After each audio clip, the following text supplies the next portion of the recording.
welcome back. On the last two chapters, we look at from top-down perspective how we're going to secure the organization, operation unit, account, and also network.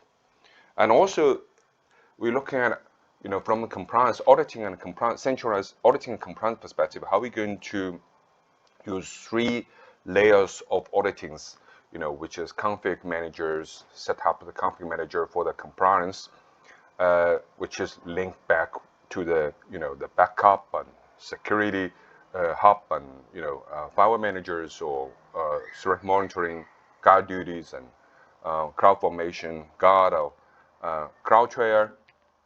We also look at how we're going to use system managers to do the system management, the patch management, vulnerability code scans. We also look at how we're going to have the auditing managers, to the pre-selection auditings and generate automatic reports, and by working with the CrowdTrail and logging files. Now in this chapter, we are going to looking at the best practice or design principle for security. They have 7 design principles for the security, and number 1, which is we need to have a strong authentication, federal authentication mechanism, authentication, authorization, and identity management. That's the foundation. Second, we need to enable the traceabilities. The third, we need to secure all the different layers. Number 4, we need to automate all the security components as much as possible. Use all the automatic automation tools. Number 5, we need to secure data in transit on rest. Number 6, we need to keep people away from data. So account setup and all other SCP rules and the IAM rules. The last one, which is the event security event monitoring. Now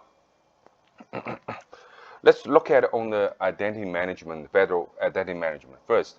So a central identity manager IDP, that's a key, because the multi-cloud and hybrid cloud, that's the foundation. We also need to have a strong authentication, which is maybe a multi-factor authentications to enable the privileged users. You protect the privileged users. Also, we're going to have temporary credential STS, for those IAM users. We're also going to secure, store, and use those keys security. Identity management. If you look at identity management on the AWS, we have the identity management which can set up from the organization down to the, as I just mentioned, account and to the different operation unit, and then through the control tower we can look at all the the different security monitoring events, coordinator single sign-on services, multi-factor authentication, and also there's auditing services which can audit those credentials. The IAM policies or SAP policy we're going to apply to different instances within the VPCs, regardless it's EC2 or container service instance or a Runa database or Lambda functions, and then you're also going to store those going to be stored in the S3 bucket, and secret manager, the credential and the secret manager we're also going to keep all the secret and going to encrypt those keys. The STS, which is for the short-term credentials, are going to be generated for those access instead of long-term credentials.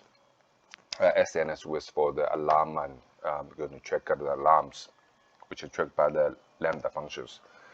So we're going to move into the second, which is always enable the traceabilities, which are detections.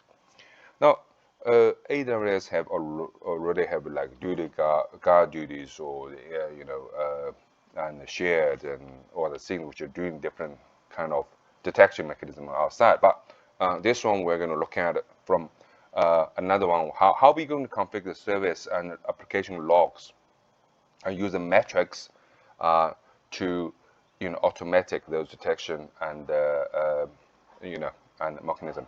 So we're going to have security hub on operation account. We're going to have security hub and guard duties, config, trust advisors, and all those logs. Let's say from the AWS config logs or CloudTrail, are going to be stored in the archive or maybe a long-term archive. And those archive data, we're also going to you know those config, AWS config or security hub, and also going to send out by the trusted advisor. And trusted advisor, we're going to look at it, whether or not that's the best practice, and going to check it. And if not, I'm going to log those configurations.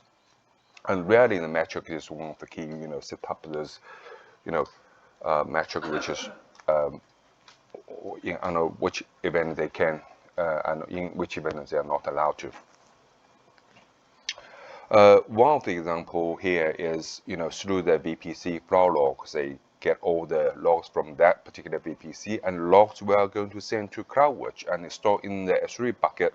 And for the archiving retention policy, we're going, 19 days, whatever, you are going to put into the S3 archive and probably deep archive as well. But also, those other archive, let's say config archive or CloudTrail archive, also going to store the data. Now let's look at it from another item number 3, which is secure all the different layers. So we're going to have different layers. We're going to have, within the VPC, we're going to have, public zones like, net gateways, and private zones, public zone, internet gateway, and then net gateway, and we're going to have application load balancer layer 7. We're also going to have, let's say, instance and Lambda and those endpoints.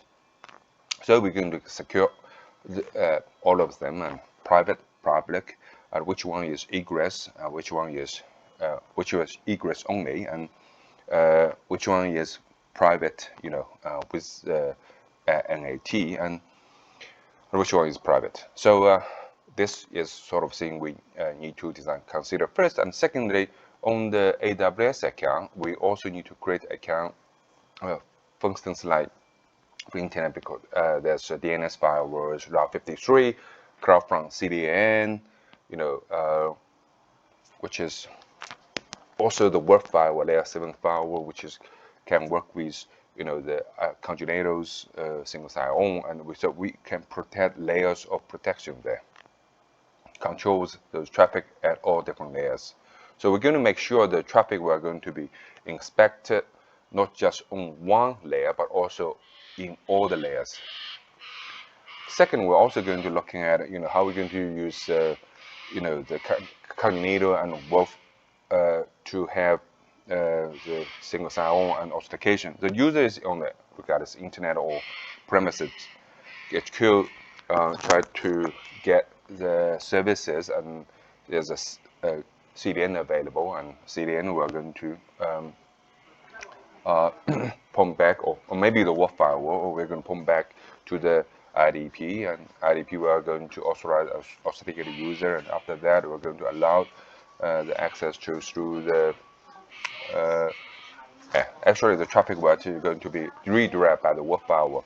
So the WAF firewall, we are going to redirect the traffic back to the coordinator, and coordinator we are going to look at the traffic and do authentication. And deny and permit. After that, the traffic will go through the API gateways. Through the API gateway, regardless it's signature-based, layer 7 signature-based signature version 4 or MTLS meters. And then going through the Lambda secret managers, and yeah. So through different layers, we can make sure different components we are going to get defended. We can also enable the inspector to do the vulnerability scan, code scans. We can also enable EC2 image builder from the system manager, which is doing the system pre-build, and the ECR, which is elastic container registrations, which is do the imaging Docker. So from this way, we can reduce attack surface and perform vulnerability management.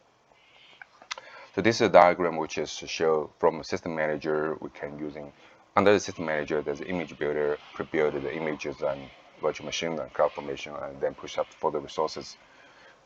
So this is what they call the automatic.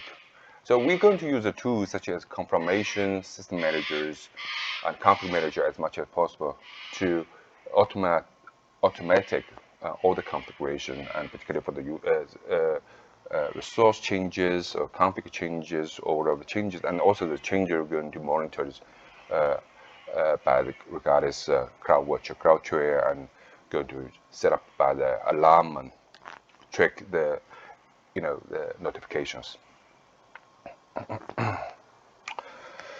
So the next one we're going to look at, which is data in transit and data on rest protection. Obviously, we need to have key management, KMS, and also we need to have a cloud HSM, and we also need to have MACI, which is doing the data protection. So we're going to using the key management to encrypt the data.